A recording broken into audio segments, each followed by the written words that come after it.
Good morning, everybody, and welcome back to the HerStory Online Summit. This is Gertrude Mache here in beautiful Melbourne, Australia. And today we are graced with the presence of yet another amazing woman. Welcome, welcome, welcome to our tribe. Please tell everybody your full name, where you're based, and share your story with us today.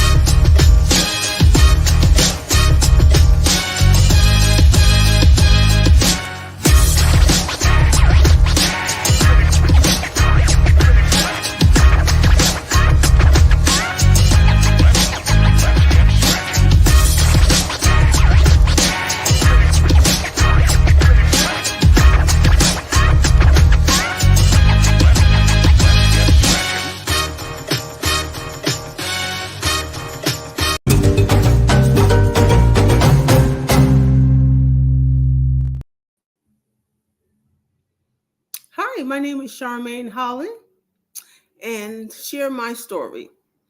I am a motivator, passionate woman that loves to inspire women. I have a magazine called Empower Her, and how that came about. I was actually a teen mom, and I didn't have anybody in my corner that I can support. Later on in my life, I became a CFO with my young child, became a fashion designer as well as a chaplain. So my main passion of me walking in my purpose is to go inspire women. And that's what I do. So I had to go through a journey of finding who I am by being a mother to learn how to nurture the soul, then became a financial advisor and be as a CFO helping entrepreneurs become business owners. And then from that point became a fashion designer, make all my clothing, even make clothing for other motivator speakers who do the work that I do, help and provide service to women. And now I go into prison. And now by being in the prison, it allowed me to have a magazine called Empower Her. And what that means is that I deal with all walks of life of women. And I help them to be able to find their true identity of who they are, deal with the issues that they don't want to deal with. And that's the trauma that they deal with on a day-to-day basis. And the beautiful thing about it is because they see me and I see them, and they allow me to actually do surgery. I'm the doctor. I go in there and I do surgery, and I gently touch some of the fabric and the wounds that they're dealing with, that they've been holding on as a child. And I walk them through that journey and help them to change their perspective so they can see the beauty in the trauma, so they can use it, so they can walk in their authentic self. And so with that being said, I actually invite other women who had a experience, who have expiring story, to go inside the prison and mentor to the individual ladies. A lot of times we don't have that person that we can talk to, that can uplift us, that can inspire us. So I bring them into the prison. Once they share their story, just like Gertrude's doing, she helped empower us by us sharing our story to get out there in the mainstream. But I take it to the next level. I have you come and talk to the ladies in the prison that want to see you, that want to know exactly how did you overcome, because they struggle. They constantly come in and out of prison. And the whole objective is to reach them, to touch them, to help and shape them and help them to deal with the issues that they're running from, so they can be able to come out and become a mother and raise their children. And so that's what I love to do, as in a motivated speaker, and help women. And not only do I work with women incarcerated, but since I was in my 20s, and I think because I was a teen mother, it has allowed me to be able to know how to cultivate and love a human being just for who they are. So I'm always out in the world and people just come to me. I think the universe just brings women to me that need help and need guidance, whether they're dealing with domestic violence, or whether they having relationship issues, or they feel alone and they don't know exactly how to navigate life, or they lost and don't know exactly what to do. I am an author of 2 books called Walking in Your Purpose and Walking with Grace. And so the book really inspired me to be able to help women to be able to break down the barriers in life. And a lot of times we have all these labels. When I was a teen mother, I was abandoned by my father and my grandmother. They didn't know how to be able to accept their baby girl being a teen mother. So I had my mother and my siblings to help and support me, but it wasn't nothing like having a dad and a grandmother who I was always with. So I had labels on me. I was abandoned. And I had low self-esteem. I had everything that every woman in life deal with, but I had to learn how to tap in to my fountain of source that God put in me, and learn how to be able to find my authentic self and know that I can overcome this. And so that's what I was able to do, to overcome all the challenges in life and be able to see the beauty in everything. So now I go around, as people come to me, I help them to be able to navigate, to uncover and rediscover their true authentic self.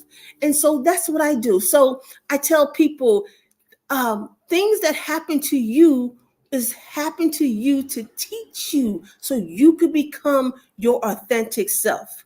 You know, there's something that happened to me during COVID, and I heard God said, it's not happening to you, it's happening for you.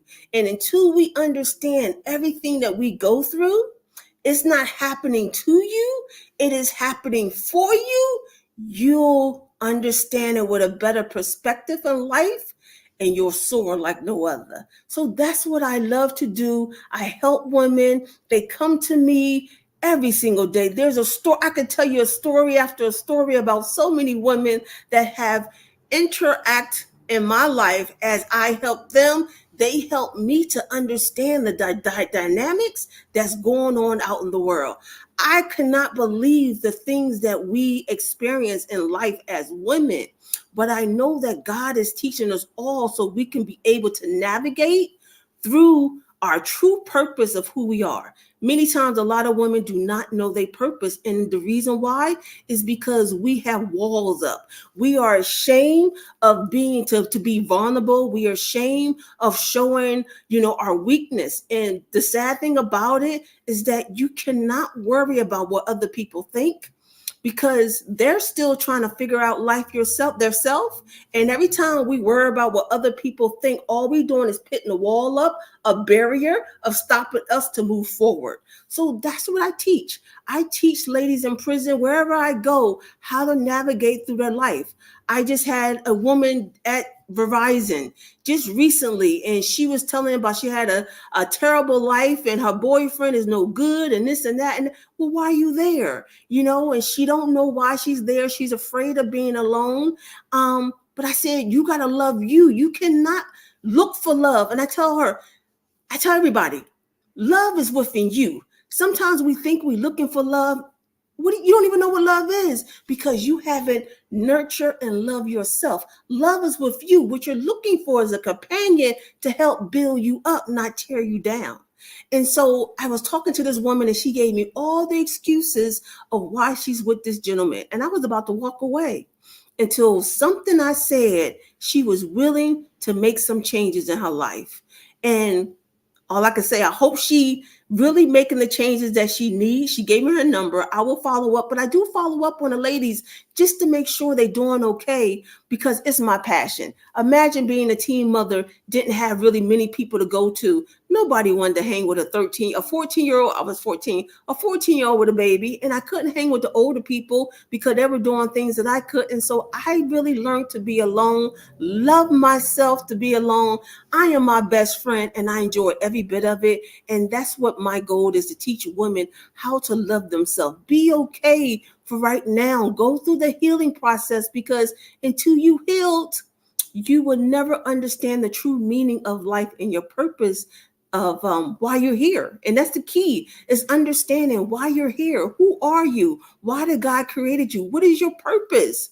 And so I love to share that message with you guys, as in finding your authentic self, walking in your purpose, finding that time to just be still and journal. Every day is an important day to journal so you can identify who you are. Take them baby steps and learn. Write down the things that you want, things that make you happy, things that inspire you to become your greatness. And the most important thing is, anybody that's in your circle that doesn't uplift you, is not motivating you, I always say it's not for you. Sometimes you're going to have to cut people loose, and it's okay to cut people loose, because that's the only way you're going to move forward and find your true self of who you are, so you can live your true purpose. So with that being said, Ms. Gertrude, I think I'm done. Unless anybody have any questions for me of how to find their true self, what type of life experience they going through, they struggling with something right now, I don't have a problem to give you a little one-on-one coaching, or just, drop some gems. I can drop some gems to you to help you to navigate to whatever you're going through. Charmaine, your work is absolutely amazing. This is just incredible. Thank We've you. got somebody already chiming in there on Facebook. Thank you, Catherine Opondo, who's saying, I love that. You inspire me because of the work that you're doing. You are reaching out to women who society sometimes has forgotten. Being incarcerated normally isn't by choice. A lot of women find themselves in these positions because of domestic violence, being stuck in relationships they can't get out of. And you're going in and lending support and uplifting them at a time when society has written them off. Mhm. So you shared that you were a teen mom and you faced many challenges earlier on. How did those challenges shape your journey into becoming a CFO, a fashion designer, and a motivational speaker? Well, it's all about the mindset. When I realized that my dad was no longer there, and my grandmother, who was my pillars, I realized I had to trust in me. I couldn't look around and look and see what other people doing. I went inside, and it was only God that's guided me to look inside of me and find my strength, build myself up, because I realized that everybody looked at me like a failure, and I was determined not to fail. I graduated on time in school. I just kept pushing myself, because it wasn't so much about Charmaine anymore. It was about this newborn baby that I had to give life to.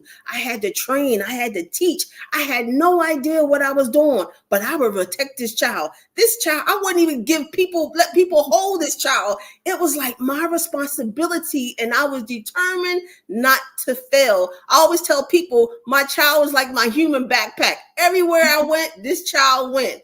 Whether I'm hanging with my friends later on when I got older, it was always with me. When I wanted to go to the arcade games, me and my son was with the art. I didn't really have anybody in my corner. He taught me everything about all the do's and the don'ts in life.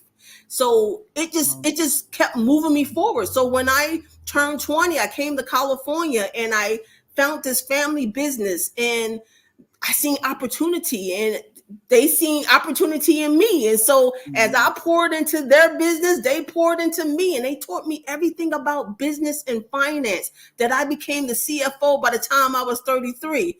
And I was already making six figures. I mean, I was so comfortable and happy. I even saved 40,000. I had too much money. I was able to put money to the side.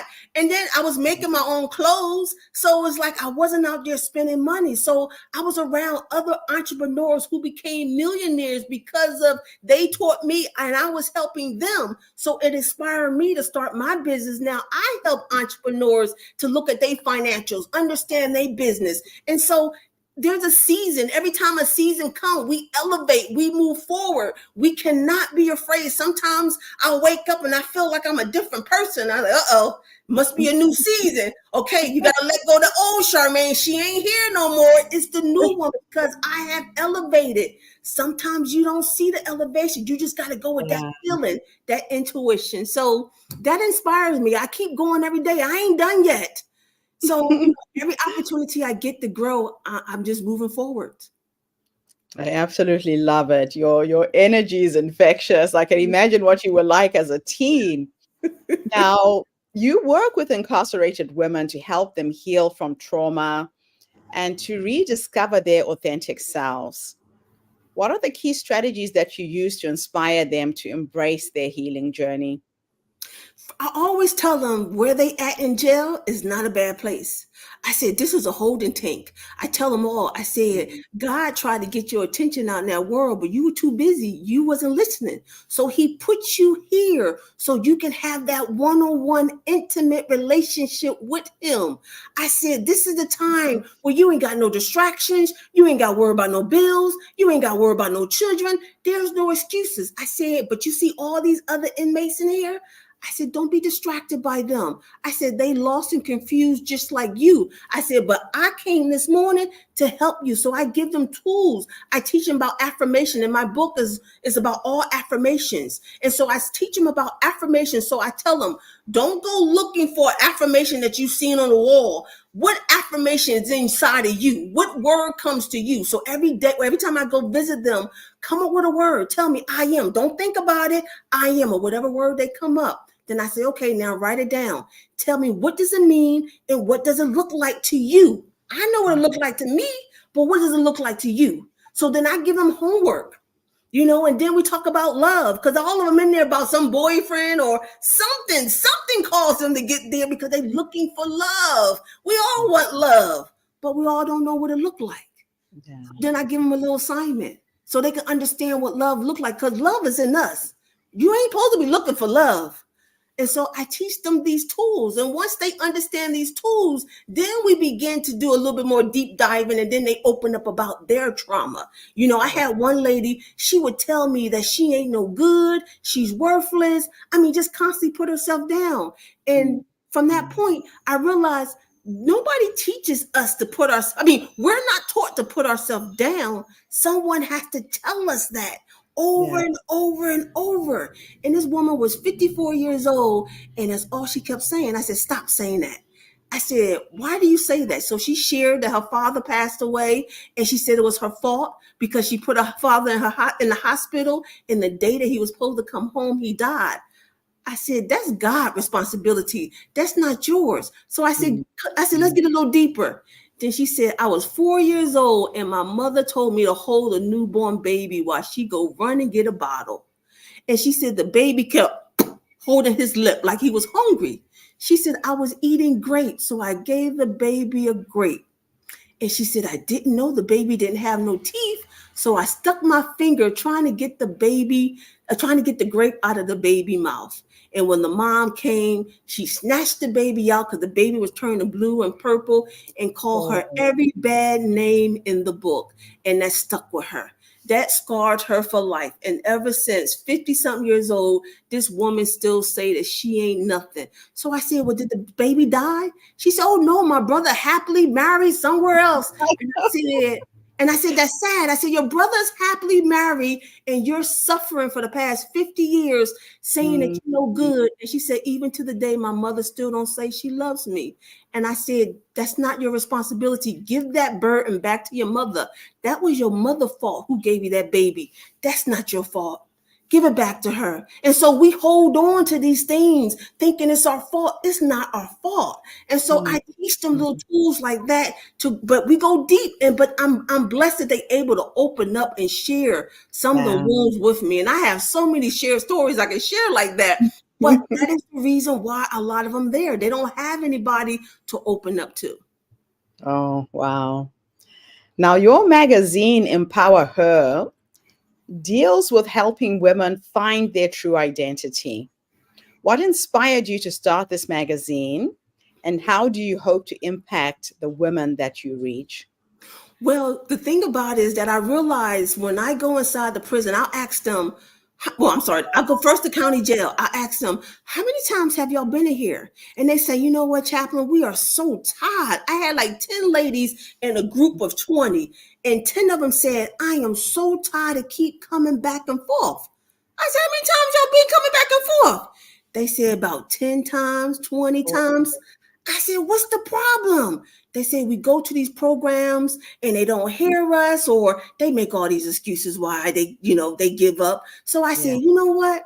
Instead of, because they have lack of confidence when they get Yes. out, because they think everybody is judging them. So I said, instead of y'all looking for people to help you, I'm going to bring people inside to motivate you. So in my magazine, I get people to share their story. I take the magazine inside the prison, and then the ladies get excited because the woman is getting ready to see these women who share their story that can uplift and motivate them. And then if they in the same state, California, when they get out, they can remember maybe seeing Stephanie, and Stephanie got an organization, or they remember Stephanie's story and Stephanie navigated her life through this way, or she went to school and did this. It gives them hope. It gives them another alternative because somebody else did it, or somebody else experienced what they experienced and did it Yes. and did not have to experience the jail life.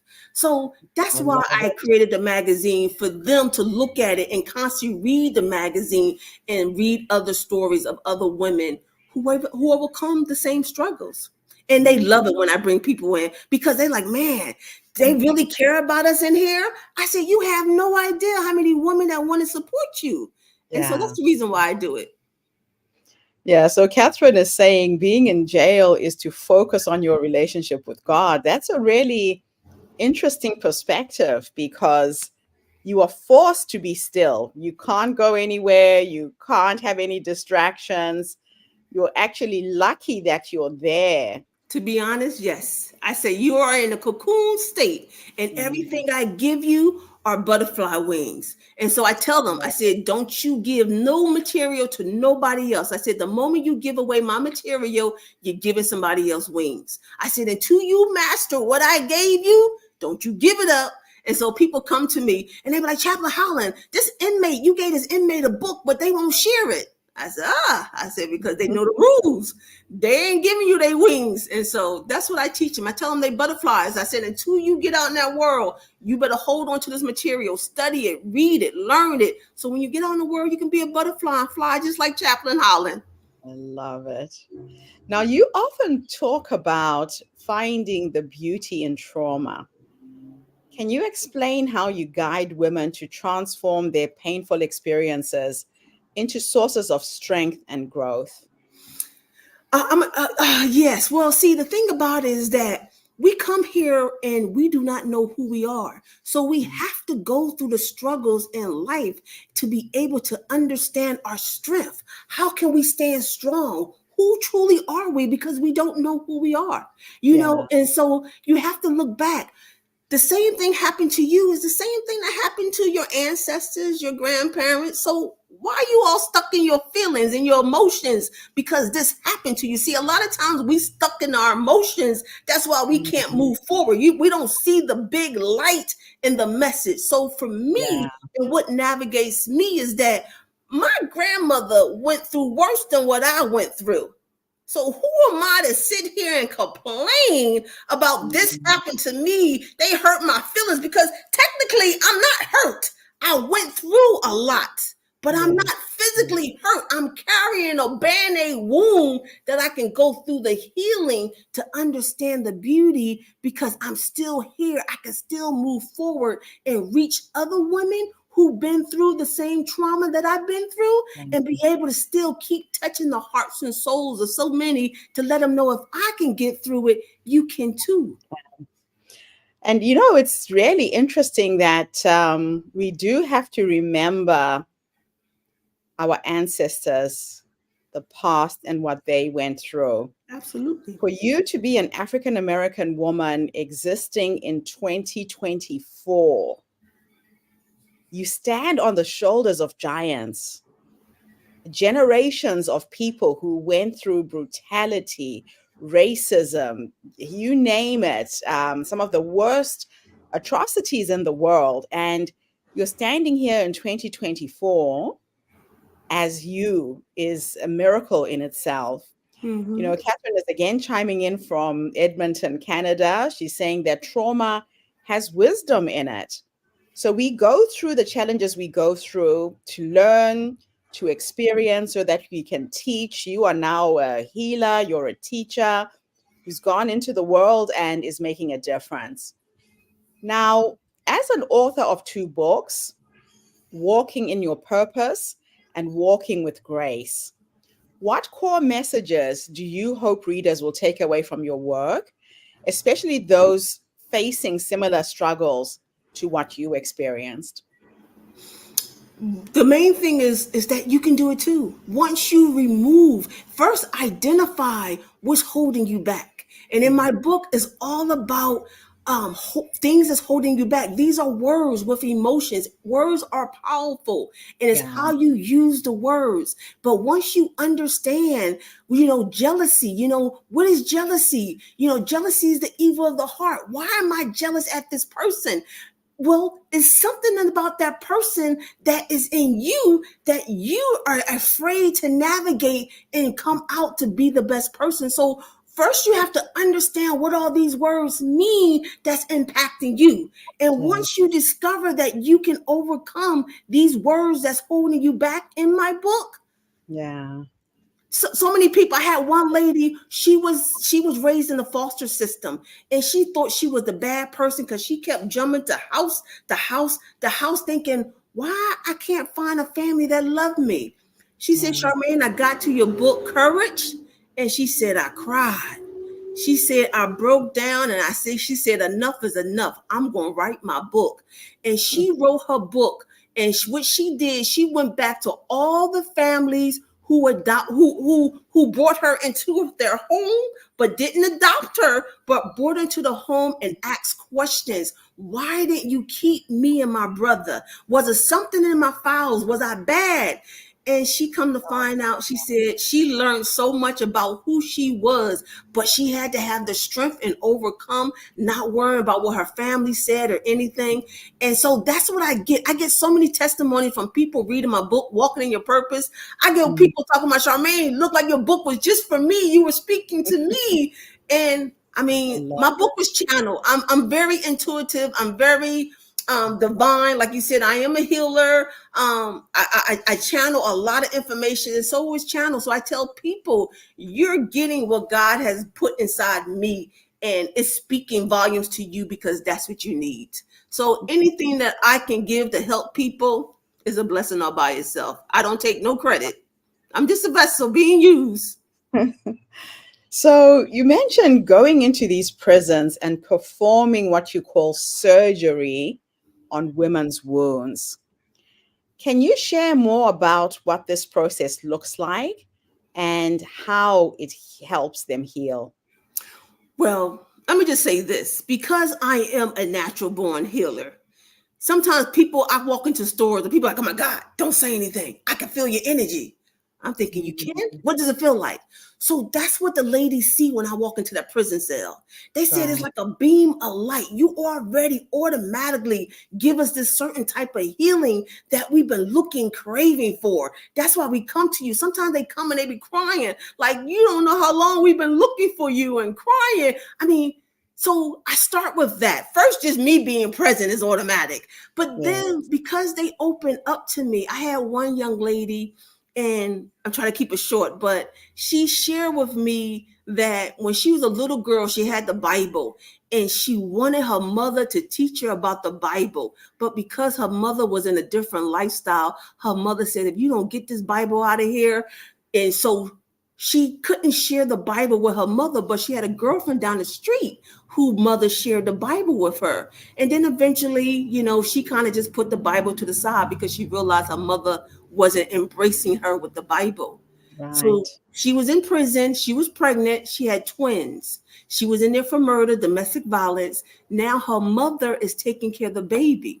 And so now she said, Charmaine, my mother finally is reading the Bible. And I said, ain't that beautiful? I said, you had to do a whole 360, murder somebody, get into jail, and now have a baby. Your mother now found God. And she said, I am so happy that I'll be in heaven with my mother now, that she reads the Bible. I mean, stuff like that. I mean, everybody has a different, unique story, but Mm. she had to Yeah, see the beauty in what she had to go through. But now her mother is raising her children. So now what she wanted at a little kid, her children is being raised now in a biblical foundation of putting God first in that household. And that's all she wanted when she was a little girl. she was So, little. yes, so sometimes we got to go through things in life to make it be what it's supposed to be. You know, unfortunately, it's sad, but only God It's knows so his plans for our life. You know what I'm saying? yeah. Now, my last two questions for you are a bit of a time experiment. I am going to teleport you into the past. If you could go back and have a conversation with that teenage girl who got pregnant, was alone, had responsibilities, if you could go back and give her three nuggets of wisdom based on what life has taught you up until this point, what would those three nuggets of wisdom be? First, it would be thank you. Thank you, because it was her that really gave me the strength and the foundation to be able to be who I am today. Ah, man. She had all the wisdom. She had the wisdom that she navigated me and even God, the sources. I just trust in her. I trust in her. And all I can say is thank you. There's really no words to really say because I just trust her. Because even when, when you're young, you're so intuitive. I listen. I heard spirit say things and I was so obedient and just listen and knew exactly what to do and how to do it. So all I can say is thank you. That's the only wisdom I can. I can't really say anything besides thank you for being there. Thank you for being there and allowing me to be able to be me, to be the best version of who I can be today. Because if it wasn't for the experience, I would not be here doing what I'm doing now. Maybe I'd be doing something else. But I am so grateful for what I had to go through. And my dad and my grandparents abandoned me at a young age. It taught me what family is really, the understanding of family. We come into this world to understand what a mother, a father, a sister, a brother is, because in our journey in life, we're going to come through so many more mothers and fathers. At least you get to understand what they are and don't hold them so much accountable because they're learning too. Yeah, Sometimes we think mother and dad and everybody knows it all. They they don't know it, don't. believe it or No. not. And so that's what I got from them. You can be able to forgive them, and say, hey, I got it because you went through a struggle too. There's no hard feelings. I love that. So, I love it. Um, so there's another comment from Catherine: respect the struggle. It's never pretty, but most certainly it is worthwhile. Thank you, Catherine. yes. Last question. Let's now go into the future, and we're going to go and sit with the 90-year-old you, this wise woman who's led you to that point. You're surrounded by your children, your grandchildren, your dogs, your cats, whoever's with you at the end. If you could go and have a conversation with this wise woman, what will you say to her when you finally meet her? Mm. I would tell her, great job. You did remarkable work. I mean, I would let her know that I am so proud of everything that she did, that she didn't, it wasn't like she realized that this is bigger than her. She understood life in such a huge way that so many people are still trying to figure out what life is all about. Um, I would tell her, thank you for not settling. Keep moving forward, not stopping, knowing that every day is a beautiful day. There's something beautiful that we have no idea what is going to happen, and not always think that we're in control and we know the next move. So that's what I would tell the 90-year-old girl. Thank you for that. I love it. Now, Charmaine, I've got your website at the bottom of the screen. I know you're always looking for inspiring women's stories. I know you're starting a new podcast. Is that the best way that people can reach out to you? Yes, yes. Reach out to me that way, or you can send me an email, and I will send you a link where you can be a part of Empower Her magazine to share your story with some of the ladies inside the prison, and also to be able to be on a podcast with me to talk about, your story of how you can empower other women who are not incarcerated, but other women who need to be uplifted and motivated and just see you thriving, being your authentic self. So shoot me an email. It is Holland, HOLLAND, book at BOOK.com. And I will be, and if you're in California, in Los Angeles area, I would love to give you a 1-day pass. If you're able to share your information in the magazine and bring you inside the county jail so you can speak to over 3,000 women. There's 3,000 women in the county jail. They're constantly moving, but I know that we can at least get to see about 50 to 100 in 1 day if you're interested. They would love to hear your story and your journey. So thank you, Ms. Gertrude. Absolute pleasure, Charmaine. And thank you to everybody who tuned in today. The Her Story Circle is a social impact movement. We bring you the stories and voices of women from all over the world to uplift you, energize you, inspire you, but most importantly, to take you from where you are now to where you want to go. So join me again tomorrow when I have another amazing speaker. In the meantime, have a fantastic day, morning, or evening, wherever you are in the world. And Charmaine, thanks again for being here. Thank you. God bless you. Bye for now, everybody.